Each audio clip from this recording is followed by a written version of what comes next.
Assalamualaikum warahmatullahi wabarakatuh. Alhamdulillahilladzi an'ama 'alaina bi ni'matil imani wal islam. Wassalatu wassalamu ala khairil anam sayyidina wa maulana Muhammad wa ala alihi wa ashabihi al-kiram. Rabbi shrah li sadri wa yassir li amri wahlul 'uqdatam min lisani yafqahu qawli. Subhanak la 'ilma lana illa ma 'allamtana innaka antal 'alimul hakim. La hawla wa la quwwata illa billahil 'aliyyil 'azim. Amma ba'd. Yang berbahagia jamaah salat subuh, khusus jamaah Masjid Al-Huda yang dirahmati Allah, para orang tua, para sepuh, para asatidz yang kita muliakan, kaum muslimin dan muslimat rahimakumullah. Alhamdulillah wa syukurillah ala ni'matillah. Kembali kita pagi ini berjumpa dalam suatu kajian tentang ilmu tasawuf yang membahas masalah as-sifatul madmumah, penyakit hati. Sebelum kita lanjutkan pula bahasan ini, terlebih dahulu marilah bersama-sama kita membaca surat Al-Fatihah yang pahalanya kita hadiahkan li musannifi hadzal kitab. Juga kita hadiahkan pahalanya kepada guru-guru kita, orang tua kita. Juga kita hadiahkan kepada orang-orang yang berjasa dalam hidup kita. Dan mudah-mudahan kita pula mendapatkan ilmu yang bermanfaat. Ala hadhihi niyyah wa ala kulli niyyatin salihah ila hadratin Nabi Mustafa Rasulullah sallallahu alaihi wa alihi wa sallam. Al-Fatihah. Bismillahirrahmanirrahim. Alhamdulillahi rabbil alamin arrahmanir rahim maliki yaumiddin iyyaka na'budu wa iyyaka nasta'in ihdinas siratal mustaqim siratal ladzina an'amta 'alaihim ghairil maghdubi 'alaihim waladdallin.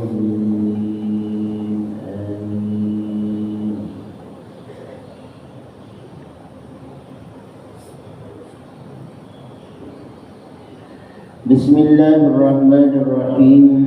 Qala al-musannifu rahimahumullah, wa sirru tahrimil ujbi annahu su'u adabin 'ala Allah ta'ala, fa innal 'abda la yanbaghi lahu an yasta'zima ma yataqarrabu bihi ila sayyidihi, bal yastasfihu bin nisbati ila 'azamati sayyidihi, la siyama 'azamatullahi ta'ala. Ini bahasan kita tentang sifat ujub. Jadi ujub dalam hal ini berkaitan dengan ibadah, mengagumi diri, kehebatan, keunggulan yang ia merasa pada dirinya melebihi daripada orang lain. Itu berkenaan dengan ibadah. Artinya fi ghairil ibadah, nah belum tentu masuk pada kategori ujub. Jadi kalau kaitannya ibadah, mengagumi apa yang sudah kita lakukan, merasa melebihi dari apa yang dilakukan oleh orang lain dalam hal ibadah, maka itu adalah ujub. Tanpa ia mengharap respon dari orang lain, tanpa mengharap respon. Nah, sebenarnya kan ini lebih berbahaya daripada ria. Kalau ria itu dia mengharap respon dari orang lain. Sum'ah itu ada harapan yang ia tunggu-tunggu dari orang lain, memuja-memujinya sesuai yang ia rasakan melebihi daripada orang lain tersebut. Sumber penyakit ini semuanya adalah al-kibru atau at-takabbur. Apa itu at-takabbur? Yaitu sifat yang meremehkan orang lain dan tidak menerima kebenaran. Batarul haq wa ghamtun nas, yaitu menolak atau tidak menerima masukan dari orang lain berupa kebenaran, berupa kebaikan, dan ia meremehkan, merendahkan ghamtun nas. Nah, itu sumber utamanya. Nah, tetapi ujub ini walaupun bersumber dari penyakit yang disebut al-kibar atau at-takabbur, atau bahasa kita lebih dikenal dengan kata kesombongan, maka al-ujbu ini kalau dicari-cari itu terjemahannya ke bahasa Indonesia ini apa ujub ini? Di antaranya memaknai ujub itu ialah congkak. Ini memang bahasa ini agak asing, penyakit congkak. Congkak. Apa itu congkak? Ya itu tadi ujub. Cuman bahasa ini agak asing ya di Indonesia, ini bahasa kita. Tapi kalau takabur, nah itu bahasa itu sangat familiar. Artinya kuping kita ini bila disebut takabur langsung connect. Oh, ini penyakit ini, orang sombong gitu. Tapi kalau congkak, itu turunan-turunannya tuh, ya ialah ujub. Jadi dia kalau berkaitan dengan ibadah, ru'yatul ibadah wastighdhamuha minal abdi, maka itu ialah wa huwa al-ujbu, maksiyatun, adalah perbuatan dosa. Jadi ibadah yang dilakukan disertai dengan sifat ujub, maka ibadah itu mengandung maksiat. Ibadahnya bagaimana? Nah, tentu pertanyaannya seperti itu. Kalau hukum fikih, kalau kita bicara ranahnya adalah fikih, bila terpenuhi syarat, bila terpenuhi rukun, maka ibadah itu sah. Nah, ini secara kajian fikih. Sholat umpamanya, terpenuhi syaratnya, terpenuhi apa-apa aja, masuk waktu, menutup aurat, suci daripada hadas, suci daripada najis, hadas besar, hadas kecil, najis yang tiga macam, mukhaffafah, mutawassithah, mughallazah, pada badannya, pakaiannya, tempat sholatnya, itu terpenuhi. Masuk waktu, menghadap kiblat, itu syarat normalnya ibadah sholat. Lalu ketika ia sholat, menjalankan rukun-rukun sholat, terpenuhi rukun-rukun dia berdiri yang mampu, takbiratul ihram, membaca surat Al-Fatihah, seterusnya lagi ruku, i'tidal, sujud, duduk ada 2 sujud, sujud kedua berdiri lagi. Rukun-rukun fi'li, rukun-rukun qaulinya, Fatihah, dan membaca tahiyatul akhir, sholawat pada tahiyatul akhir, gitu ya. Salam yang pertama, ucapan salamnya terpenuhi semuanya, terpenuhi. Maka secara fikih sah sholatnya. Jadi ranah fikih mengatur itu. Bagaimana sudah terpenuhi? Terpenuhi, sah secara fikih ibadah sholatnya. Nah, ranahnya tasawuf, ini berkaitan dengan hati.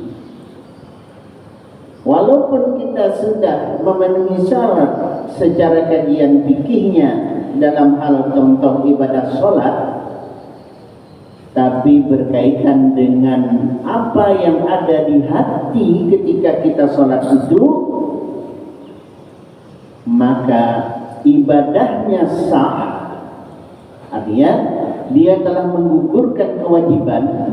Jadi kalau kewajibannya datang pada sholat subuh, perintah sholat subuh datang, lalu ia sholat subuh, gugurlah kewajiban itu. Zuhur nanti begitu pula terpenuhi syarat dan rukun, gugurlah kewajiban ibadah sholat tersebut. Tapi jika berkenaan dengan hati ada hal-hal yang bersifat bagian daripada as-sifat al-madhmumah, penyakit-penyakit hati, termasuk diantaranya ujub, maka ibadah itu adalah maksiat.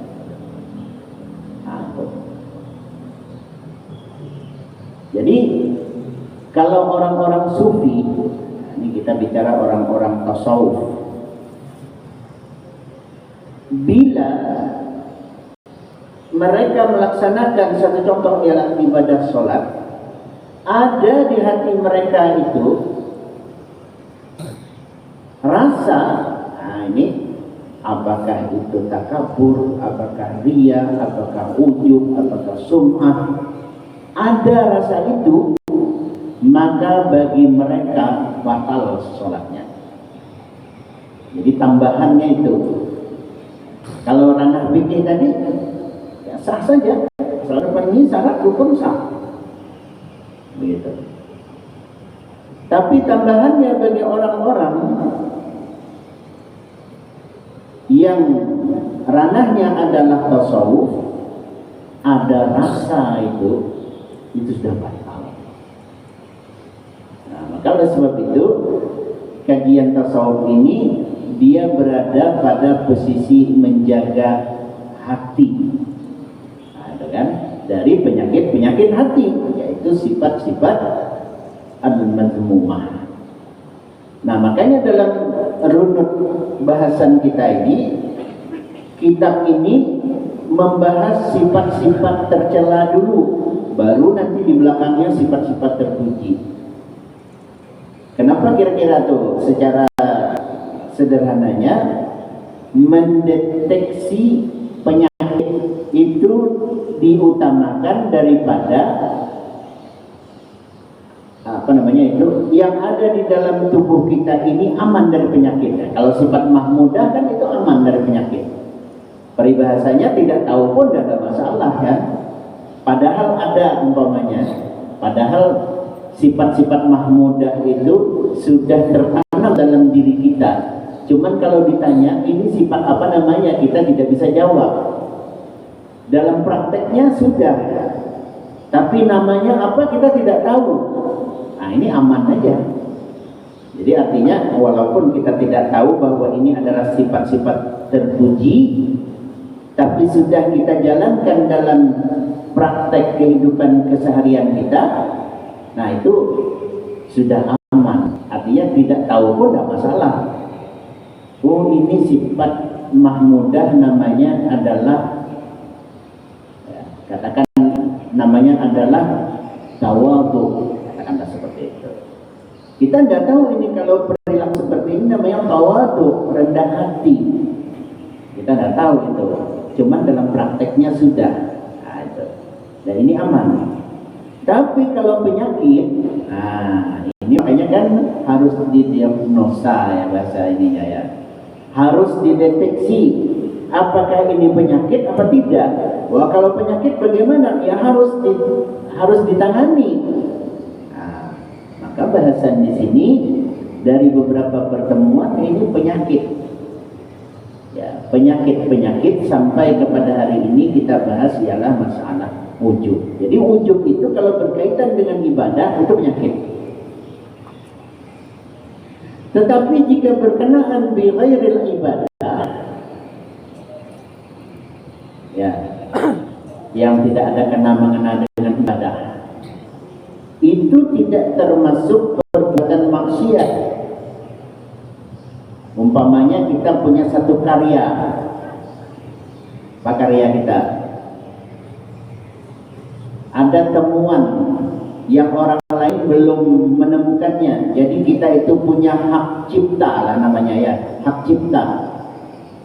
Jadi karya yang kita buat ini adalah sesuatu yang baru yang tidak ditemukan sebelumnya apa yang kita lakukan. Nah, itu mungkin ada tuh hak cipta tuh. Ada hak cipta di bidang karya seni tulis, seni rupa, seni apa lagi? Kalau seni rupa itu umpamanya lukisan-lukisan ya. Kalau karya itu ya tulisan-tulisan. Nah itu. Yang sebelum-sebelumnya tidak ada. Lalu dia buat.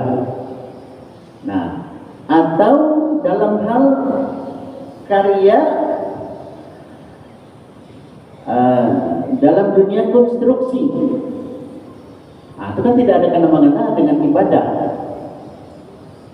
Dulu kita tidak mengenal apa namanya ini keramik lah nih, keramik di atasnya lagi apa dan sampai kepada kan terus tuh dari waktu ke waktu mengalami perubahan ke arah yang lebih baik. Dalam dunia teknologi sangat dahsyat, dunia teknologi komputer, Android, ya, televisi, ya kan? Nah, yang sebelum-sebelumnya teknologi ini terus berkembang dari masa ke masa, dan meninggalkan teknologi yang diagung-agungkan oleh orang pada masanya. Makanya kita dengan teknologi ini tidak boleh berlama-lama. Ya, kalau kita berlama-lama, kita bakal tertinggal dan ditinggalkan. Itu masalahnya. Mungkin kalau tertinggal kita, ya sudahlah nggak apa-apa lah saya tertinggal gitu kan. Tapi kalau ditinggalkan, artinya yang kita lakukan sudah tidak berlaku. Nah itu masalahnya di dalam dunia teknologi. Nah, tentu orang-orang yang berkarya ini, itu dia merasa apa yang ia lakukan sebuah keunggulan, kehebatan, ditawarkannya kepada orang lain. Nah ini tidak disebut perbuatan maksiat. Laptop itu, pada hari ini kalau kita menggunakan periode 5 tahun yang lalu, begitu ada sebuah seminar kan namanya, ujian kan namanya, atau apalah yang kaitannya dengan apa namanya itu hubungan Zoom kah apa namanya itu tuh antar apa jaringan teknologi ini nih yang sekarang ini ada, dan dulu namanya 3G, 4G, sekarang lagi 5G gitu kan, 3G, 4G tertulis sekarang kan 5G, nanti 6G perkembangannya tuh. Itu yang 3G itu udah ditinggalkan orang, ya. Nah, 4G dielulukan orang. Wah, ini sekarang sudah mulai tergeser, muncul lagi 5G. Termasuk setiap merek daripada handphone Android, ya kan? Nah, itu. Jadi kalau kita satu contoh umpama keluarlah Vivo, Oppo, Reno gitu kan. Yang tadinya Reno 6, Reno 8, wah ini muncul Reno 9, Reno 12. Ketinggalan terus itu kan. Jadi kita yang bertahan di situ, ya. Kalau kita bertahan masih connect, itu tidak ada masalah. Tapi kalau sudah bertahan koneksinya tidak ada, nah mau tidak mau kan kita tinggalkan.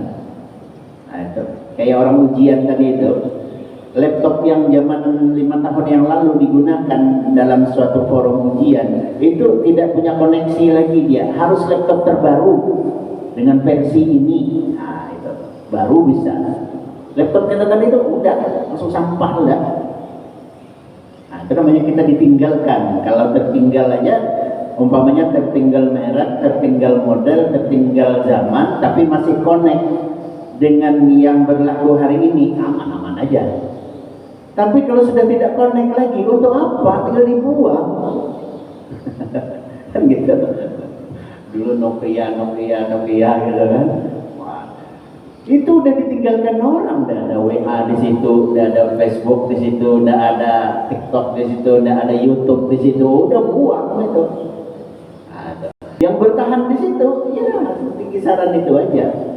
Maka pemilik karya ini nih, hak cipta ini nih, mereka-mereka yang bergelut di bidang itu memiliki merasa keunggulan yang ada pada dirinya, lalu ia tuangkan dalam sebuah karya yang tidak ada kena-mengena dengan ibadah. Apakah perbuatan ini maksiat? Tidak menurut kajian tasawuf. Jadi itu tidak maksiat. Nah, tapi kalau berkenaan dengan ibadah, jadi maksiat. Nah, gitu. Kenapa demikian? Karena semestinya tidak berlaku ujub itu ketika kita menghadap Allah Subhanahu wa ta'ala. Fa innal abda la yanbaghi lahu, karena sesungguhnya seorang hamba tidak selayaknya ayyasta'zima, merasa hebat, itulah bahasa kitanya tuh, ma yataqarrabu bihi ila sayyidihi, ketika ia hendak mendekatkan dirinya kepada tuannya. Jadi kalau ibadah berarti kepada Tuhan, kepada Allah. Tidak sepantasnya kita mendekatkan diri kepada Allah tapi menampakkan kehebatan dirinya. Nah, itu di hadapan raja tuh. Kita orang biasa di hadapan raja merasa hebat, itu tidak pantas. Begitu ya. Jadi kalau di hadapan raja, cobalah kita lihat film-film film-film kerajaan tuh. Wah, itu rakyatnya itu dari mulai masuk pintu aja udah ngesot aja itu kan menghadap raja itu. Ini sayyidnya, ini rajanya ini, jadi merendahkan dirinya. Nah, itu tawadhu bahasa ininya. Tapi kalau datang petang-peteng, wah belum sampai ke depan raja udah diusir ke depan pintu sana. Mungkin di gerbang luar sana sudah tidak bisa masuk ke istana itu. Nah, analogi ini tidak berlaku pula di hadapan Allah Subhanahu wa ta'ala ketika kita beribadah. Ayyasta'zima ma yataqarrabu bihi ila sayyidi, mengagungkan atau merasa hebat dirinya ketika ia mendekatkan diri kepada sayyidihi. Sayyidi itu tuan ya. Nah, hal-hal itu berlaku, kata pengarang kitab kita ini, la siyama, apalagi, nah kalau di hadapan raja saja kita tidak boleh merasa hebat, merasa unggul, merasa saya ini adalah begitu. Apalagi umpamanya sampai setara merasa dengan raja itu tuh. La siyama, apalagi bahasa Arabnya, la siyama apalagi azamatillahi ta'ala, dalam hal mengagungkan Allah Subhanahu wa taala fil ibadah. Maka oleh sebab itu dalam hal ibadah sama sekali itu tidak dibenarkan. Sesuai dengan firman Allah Subhanahu wa taala, wa ma qadarullaha haqqa qadrihi, ay ma azamuhu haqqa ta'zimi. Sesungguhnya mereka itu tidaklah mengagungkan Tuhannya dengan sebenar-benar mengagungkannya. Sebenarnya ini nuzulnya Al-Quran, sebab nuzulnya ini, orang yang beribadah seolah ia mengagungkan Tuhannya, tapi Allah tahu sebenarnya dia tidak mengagungkan Tuhan. Nah itu, inilah ketika ibadah ada ujub di dalam hati. Nah, jadi itu kalau kaitannya dengan ibadah maka menjadi maksiat. Fi ghairil ibadah tidak maksiat. Tapi sempatkah saya cerita, dalam dunia tertentu maka ini juga bisa menjadi sebuah teguran karena ujung-ujungnya berkaitan dengan kebaikan, yaitu ibadah dalam peperangan umpamanya. Saya ambil contoh yang minggu lalu saya sampaikan sedikit cuplikannya, yaitu perang Hunain. Perang Hunain ini terjadi pada bulan Syawal tahun 8 Hijriah. Tapi kaum muslimin ini sebenarnya sudah kuat, karena pada bulan Ramadan tahun yang sama itu kemenangan sudah diproklamirkan. Bahkan Al-Quran juga sudah menyatakan iza jaa nasrullahi wal fathu wa ra'aitan nas yadkhuluna fi dinillahi afwaja. Fathu Makkah. Fathu Makkah itu adalah sebuah simbol kemenangan kaum muslimin. Itu terjadi pada tahun ke-8 Hijriah, tepatnya bulan Ramadan. Nah, yang tinggal membersihkan sisa-sisa perlawanan. Salah satu sisa perlawanan itu ialah di daerah Taif. Ada kelompok suku namanya Hawazin. Nah ini. Maka karena hanya sisa-sisa, tentu mereka tidak banyak. Jumlahnya ya sekitaran 4.000-an suku Hawazin ini. Melawan pasukan muslimin yang hendak membersihkan orang-orang yang atau menentang daripada masih melakukan perlawanan-perlawanan terhadap Islam ini. Maka dikerahkanlah kaum muslimin itu 12.000 tentara pada saat itu, turun ke daerah Lembah Hunain di daerah Taif, kurang lebih begitu ya. Nah itu. Nah, karena kaum muslimin ini merasa banyak, merasa unggul, merasa hebat, tadi ada ayat dibaca oleh imam. Kata imam tadi kan,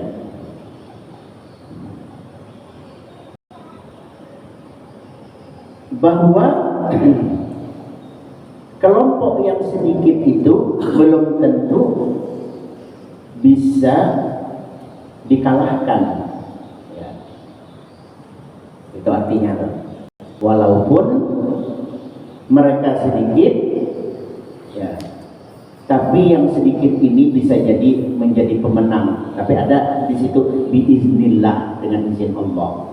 Nah, kalau itu diizinkan oleh Allah, walaupun sedikit, tapi dia menjadi pemenang biiznillah dengan izin Allah.